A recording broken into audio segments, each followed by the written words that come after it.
Welcome everyone. Good morning and good afternoon. For those joining us from New Zealand, welcome to our feature and focus today. I have Anna with me again today, which is really great. So welcome, Anna. Thanks, Elizabeth. As we are aware, if you've been to the two previous masterclasses, our focus this month is purely on risk management. And in the previous two masterclasses, Anna has taken us through exactly how our risk register works, how we can describe and identify those risks, and then how we can report on that. And today we're going to introduce you to an additional feature in Logic, and that's why it's our feature and focus, on how we can further work on that risk management, on how we can further demonstrate that to the organisations. Before we get into this today, I'd like to acknowledge the traditional owners on the land on which we are all meeting today and pay my respects to elders past and present. Just a short reminder that this session is recorded, so please share it along to those who couldn't make it today. We'll also send it out in our post-webinar release, and it will be on the Logic Academy as well. So anyone that wants to go in and have a look at that, direct them to the Logic Academy or share the link that you'll get in your post-webinar email. I'm on the landing page. So again, just a reminder, we've done advanced risk management and our second masterclass, and today our focus is on our feature and focus. So without further ado, let's get into it. I'm sure Anna's got some questions for me about this one.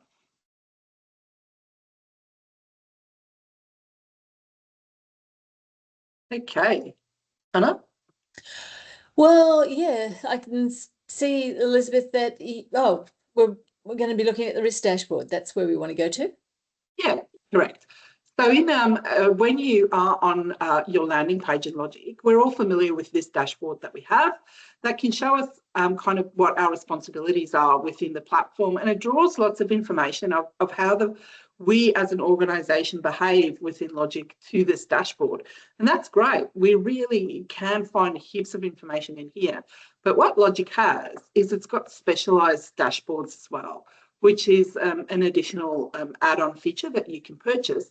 But our focus today is going to be on this one here, which is our risk dashboard. So when we look at this particular dashboard, you can see that it's set up quite similar to what your task dashboard is within, if you're looking at your landing page. It gives us an idea of essentially what we've done. So these 36 identified risks, if I was to look at these, they are the ones that we have fully described within our risk register here. So we're not looking at anything that are in draft. They are the ones that we've published and that we've described and that we've assessed. That's what we see in that first click on that dashboard. I'm just going to go back. We can see that we can drill through on all of these. Every time my cursor turns into the little hand, that tells me that I can drill through. So what I'm seeing here right at the top of my screen is that as an organisation, we've identified 36 risks. We've fully described them, we've rated them, and we've set some thresholds of tolerance of events that we will tolerate, adverse events. And the next thing that I'm seeing here is that I have 3 of those that are currently breaching that threshold. I have 2 that are approaching my threshold, so are getting close to that 80% or reach that 80% limit, and then I've got 31 that are still within their threshold. That relates to this particular, or these 2 widgets that I have here. I can see again, looking at my identified risk, the 36 that we have identified, what their exposure is, how we've rated them, and if we've identified any further mitigating actions, I can see those here as well. And when I look at this particular widget, I can see that I have 3 that are high, and they are at the top of my identified risks, exposure and mitigating actions widget as well. So I'm sure if I was to drill through on this one, this is exactly what I'm going to see. Those 3 that are in breach, and that's correct. So we can see that data pulls straight through from the register, and it really gives us exactly the information that we're looking at. If I move to the widget next to it, which is the reported adverse event, so that's the complaints, categories that we've, or subcategories that we've set up, as well as our incident subcategories. We can see there, we've got 1, 2, 3 that are in breach of their threshold. So this is really, really informative for us. Below So that, Elizabeth, that graph is really tracking exposure, as opposed to the first widget was really giving us a list of the actual risks that we've got. Yeah, that's correct, Anna. In the first one here, we're looking at, we see an overview of everything that's happening, like the exposure, how we've rated that. So what does that mean in terms of the controls that we have in place, any mitigating actions, where this is purely rating our exposure to see how many times the occurrence of that risk has happened through the reactive registers, essentially. So through things that have been reported by our staff and how that's been happening.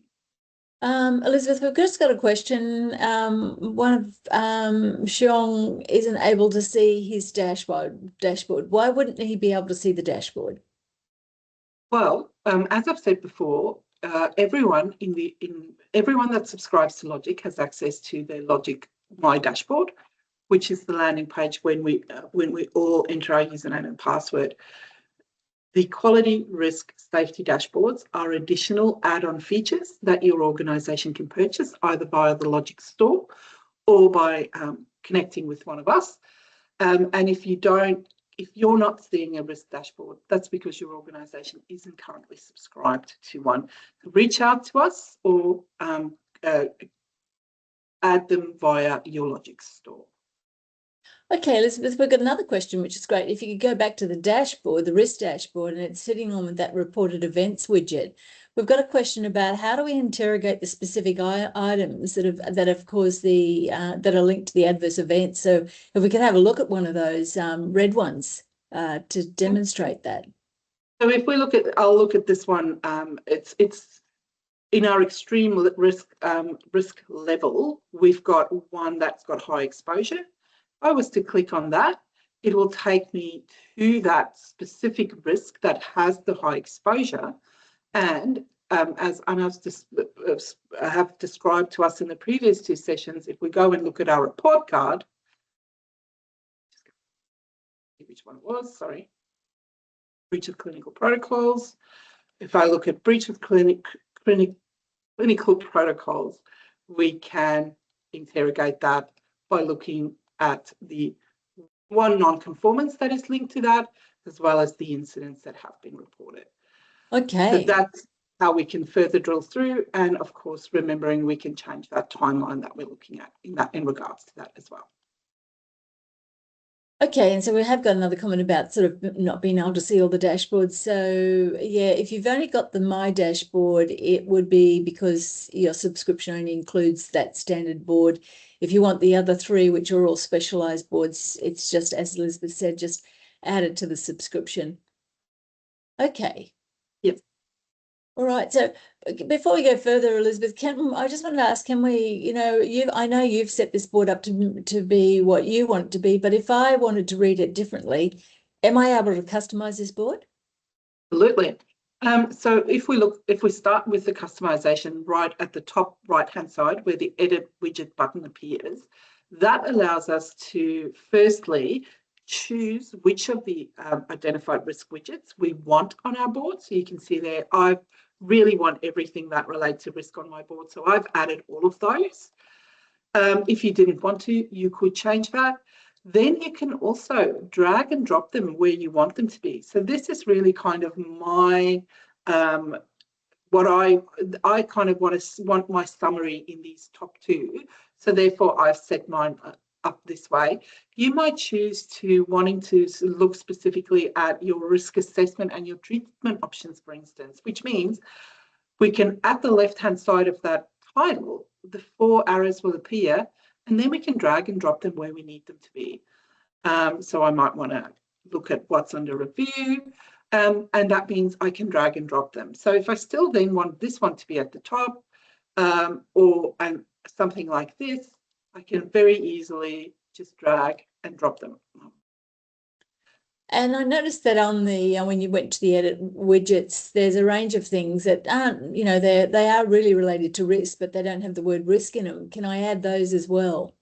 You can absolutely add those as well. The other thing that you do get when you purchase one of the specialised dashboards is you get what we call a blackboard. Now, this one is really nice. I really like the blackboard because when we go to meetings, specifically if we think about our risk and safety committees or our health and safety committees, or we just want to look at incident management, all of these things still relate to risk in some way or the other. But what it gives us then is it gives us the opportunity to say, okay, we're going to be talking about all of the identified risks. We want to look at what incidents have happened, what categories we've had, how severe they were, and how many staff got injured. And all of a sudden, my dashboard is really driving what we're going to be talking about in relation to risk and incident management in this particular meeting. I don't have to switch between them. I don't have to go to specific reports and have 10 tabs open, because I've got the information that I want for this particular meeting right here. And as we know, everything in Logic we can drill through and we can go and find more information. So really, that blackboard allows us to take any of the widgets that we need for a specific meeting and putting them in one central place where we can display that to all of those that are attending the meeting with us. And can I download a widget, Elizabeth? Can I actually download a widget and put into a graph? So there's two little things that I haven't touched on yet. Absolutely. There's our download button, and that creates a picture file for us that we can add to any of our reports. But there's also a little ellipsis which changes what we're looking at. So we might go, and I'll come to the identified risk over here. We might come to the meeting and say, well, we really only want to look at the strategic side of things.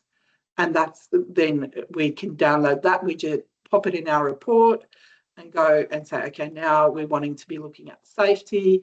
And again, that change our widget. So just like when we spoke last week about how that risk heat map report, when we use that ellipsis, can change the things that we report on, so can your dashboard, because every time you look at that ellipsis, you can look at things in a range of different perspectives as well.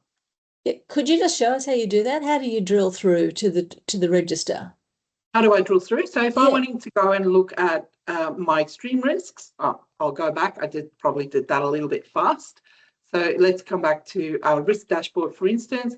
I want to look at the identified risks by rating, and I really want to focus on those 3 that we have that are extreme.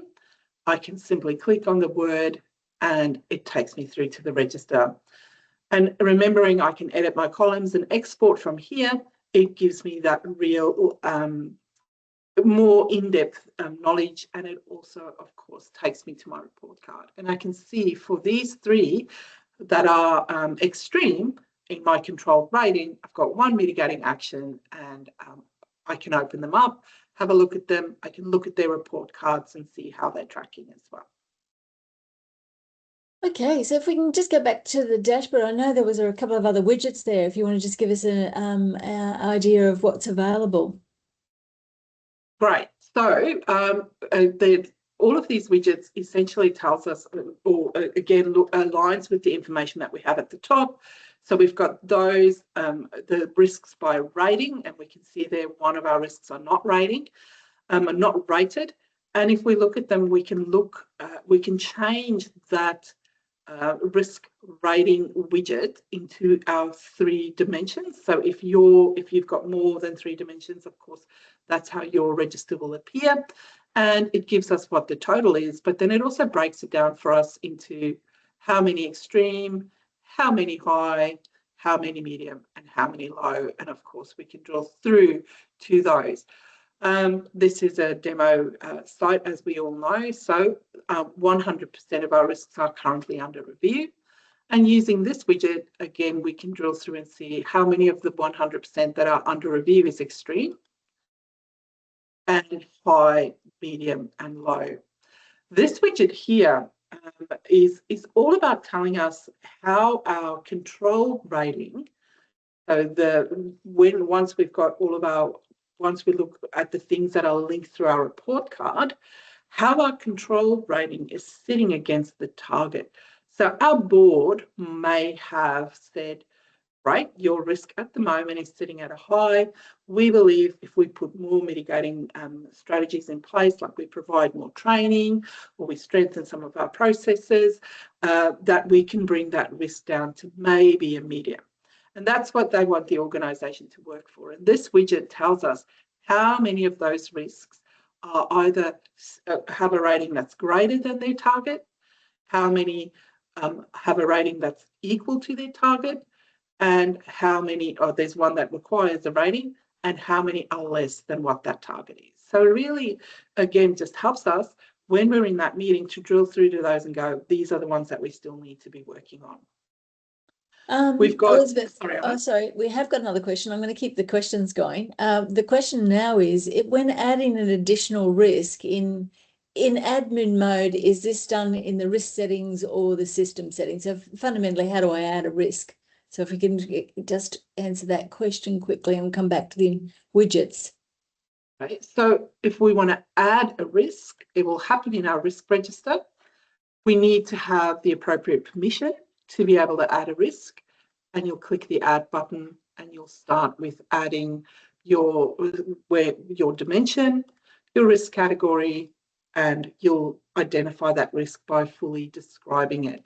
Once that risk is published, so once it is fully described, it will form part, it will be incorporated in the risk dashboard, your risk reports, your risk, it will generate the risk management plan, and it will start tracking those adverse events if you've linked any to that risk. I think why that question might have come about was because in the past we did start it in admin mode. Remember, we used to have to go into admin mode to add the identified risk, but since then we've changed it. Yeah, so now we've allowed it to be just, no, you can just use it as like every other register. You can start the details form in the usual mode. Yeah. The only things we do still add in admin mode is our dimensions and our categories. Our risk name, as Anna said, has changed to a free text field, and we can now just start by describing that risk fully. Okay, sorry, Elizabeth, I interrupted you there before. You were giving us the last couple of widgets on that board. Yeah, so the last couple of widgets are really focusing on every area in our business. So again, all of the information that's in that top layer that tells us how our organisation is managing the risk. But now we're looking at it from where does the highest level of our risk sit? And we can see we've got 22 in that governance space compared to 13 in corporate services. Now, what we're not seeing here is our clinical services, our programs, service delivery. So that really shows us where we are not effectively managing that risk. We've identified 22 in governance, 13 in corporate services in our infrastructure and facility, but we're not really seeing anything from either from our clinical side of the business or potentially service delivery. So this one is more telling you where you've not really fully mapped out your risk exactly yet. And then our last one here is the mitigating action. So we've got a few there that's ongoing, upcoming, and then demo database, we've got 11 that are overdue. It's just really giving us again an opportunity to look at those, and we can drill through and look at all of those mitigations at the same time. I think what would be useful on that widget also is to point out that on the ellipsis that you can use, you can look at the mitigations by area. So, oh no, it's actually by rating. Okay. So yeah, what you would typically want to see is that the mitigations are at the high, addressing the high risk. So could we just have a look to see how many of those mitigations are actually tracking medium or low? Just click those two. Just okay, so 8 of 11, so 3 would be the medium lows, because where you want to put mitigation is really at the high and extreme. Okay, Elizabeth, in relation to visibility, how do we manage what people can see in Logic? Because you can see that this is possibly got some data that organisations may want to restrict to certain positions in the organisation. So how do we manage visibility of the widgets? Another great question. So from this is an admin mode function. So again, the user that wants to restrict that access needs admin mode permissions. Once we've clicked on admin mode, if we move to the left-hand navigator pane, we've got a component here that's called dashboard configuration.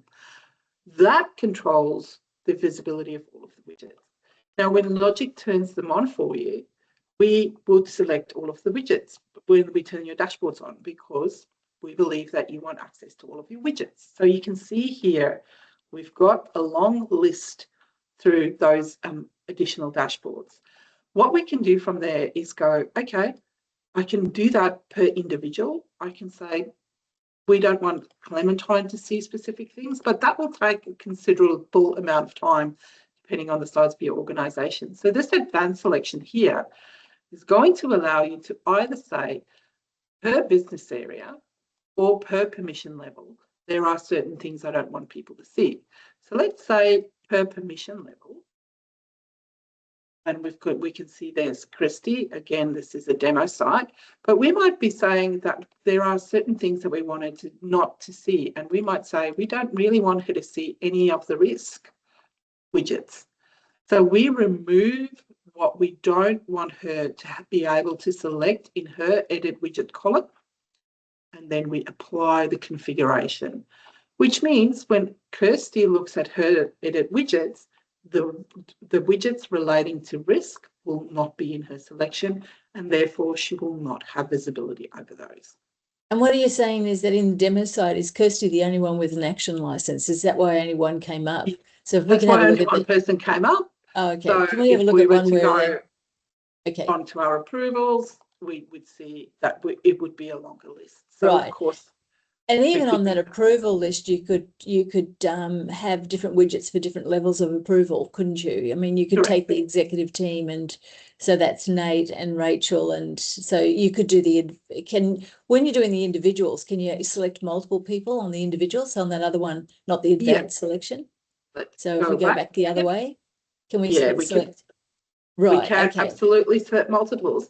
The other alternative that you have is we could say, the only people that we want to be able to see the risk widgets are our governance groups. So we take infrastructure away, we take our corporate services away. We might not take health and safety out of that. We'll take them away. We might take the community clinic away, and we might take clinical services away, except for the GP clinic. Now we've looked at it from a business area perspective. So now we're really focusing on saying, okay, only the exec plus a little HR plus GP clinic. These people can now, we're restricting it to people other than those. Right. So what you were saying there was that you can select by business area, and what Logic will do is look to individual profiles, and as people are assigned to their profiles, they'll be selected based on the corresponding business area. So these are the people that work in the areas that you selected based on their account profile in Logic. Correct. So again, you can see there, you could be very specific around who sees what when it comes to dashboard widgets within your organisation.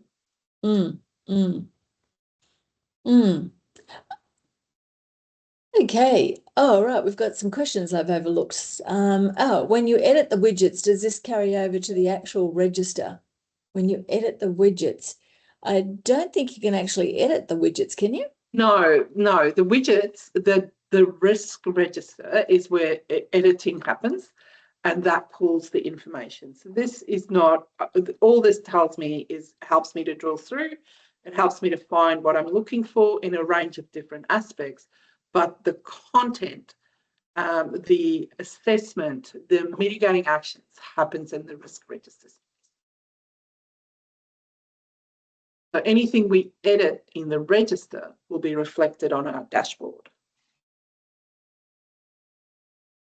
Okay, do we have other questions? Really, I think it's great when people ask questions. We make sure that we're actually responding to exactly what you need to know.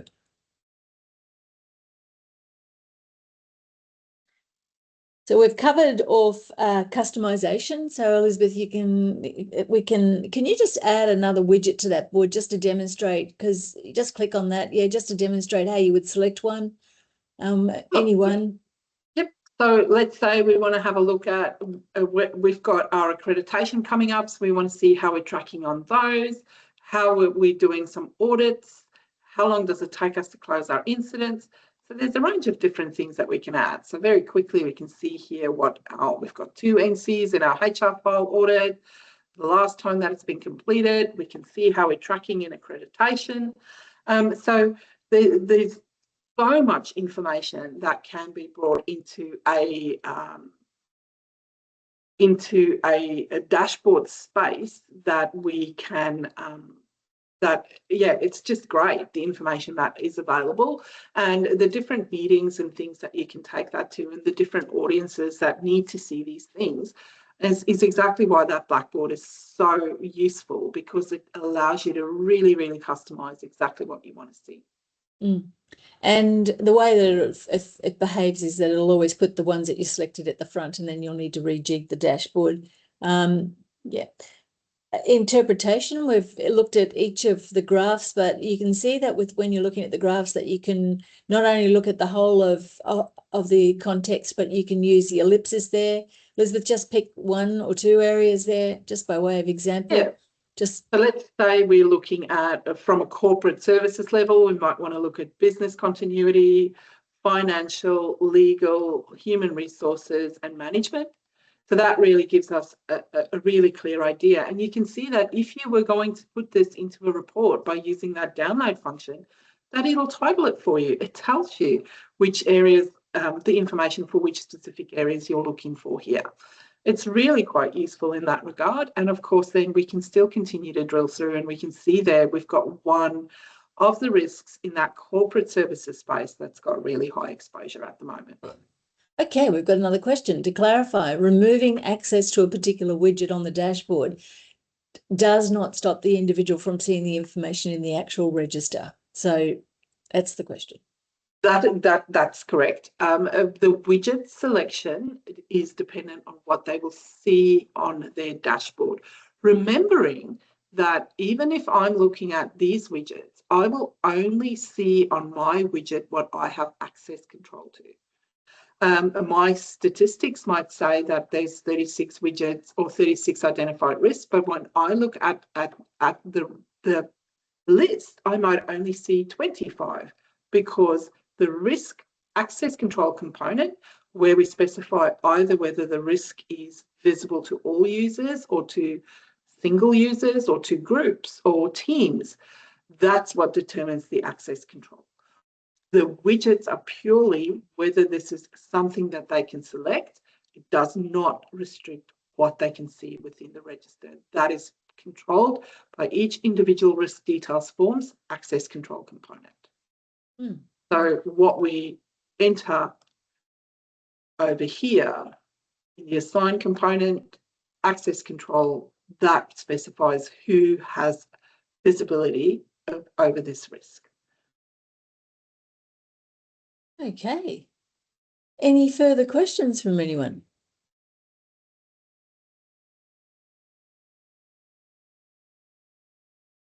I think that's a wrap, Elizabeth. Right. Thanks, Anna. Thanks for asking those questions, and thanks everyone for your questions as well. I'll just recap quickly the dashboards. So we focused today on the risk dashboard because that's where our feature and focus took us. However, Logic has a quality, a risk, and a safety dashboard. If you are interested in more information for any of these dashboards, please send me an email at customersuccess@logic.com.au and we will send you some information. If you, of course, have any other questions, support@logic.com.au or customersuccess@logic.com.au. This recording will be available on the Academy and it'll be sent out to you as well. Have a great day, everyone, and thank you for joining us. See ya. Ciao, everyone.